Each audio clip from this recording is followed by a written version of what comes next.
Hello there. My name is Femi Aribisala, and I have another Jesus story to tell you. This one happened quite a while ago,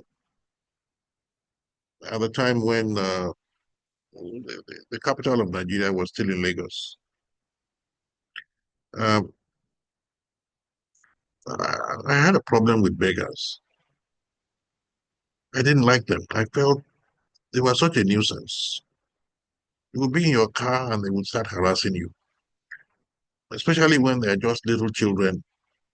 They would try to clean your windscreen when you didn't want them to. They would put their faces against your window.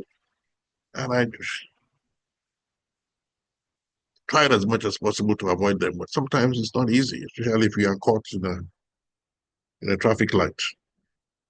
But one day, a while ago, I wanted to get a visa to go to the United States. And in those days, it was quite a hectic affair. You had to get up very early, you had to stay, you have to go on the queue. So I woke up left home like 5 o'clock in the morning, got to the American embassy in Victoria Island, and was on the queue. And they did not start allowing people to come in until 12 o'clock in the afternoon. Can you imagine? So we were like 7 hours staying on the queue. And just when it was nearing the time that they would let us in, then I remembered that in my hurry to get there, I forgot to bring the money for the visa. So all the hours I'd spent there was wasted. I have to go back home and then, try the same thing the next morning. And just as I was going to go back, Jesus spoke to me. Yes, Jesus spoke to me. He said, Femi, you don't have to go back home. When you get inside the embassy, ask the person you sit next to give you the money. He will give you the money for the visa.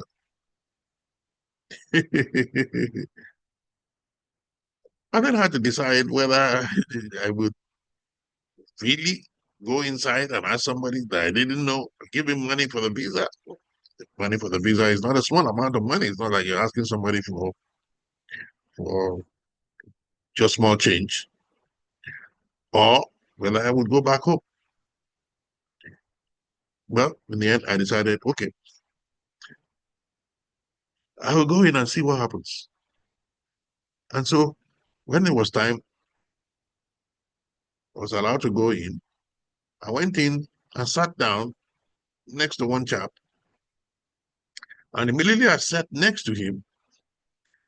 This guy got up. He got up and walked away. And I became confused. I was thinking, wait a minute now. Has this scuttled whatever God was trying to do? Anyway, so I moved to the next person.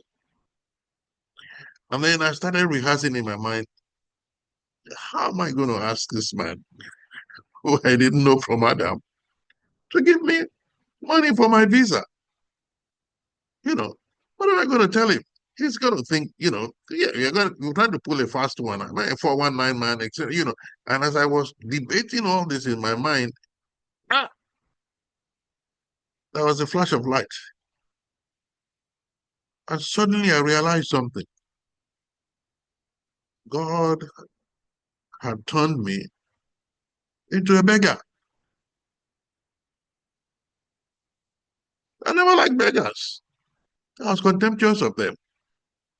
But now I had to beg somebody beside me to give me money for my visa. And not even a small amount this time, a substantial amount. So After some time, I summed up the courage and I turned to the man and said, please excuse me, sir. I don't want you to think that I'm pulling a fast one on you. But you know what happened is that I was in such a hurry to get here this morning that I forgot to bring the money for my visa. And the man did not allow me to continue. He said, don't worry, I'll give you the money. Uh, I was convinced that he did not hear what I was saying. So I started again. I said, really, what I'm trying to tell you is that I was in such a hurry. He said, I heard you the first time. I know who you are. Are you not Dr. Aribisala? Did you not work? You didn't used to work with Professor Akiyemi and the Ministry of External Affairs?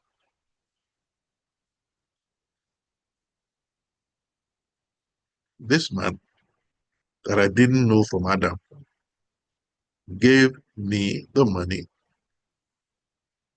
for my visa.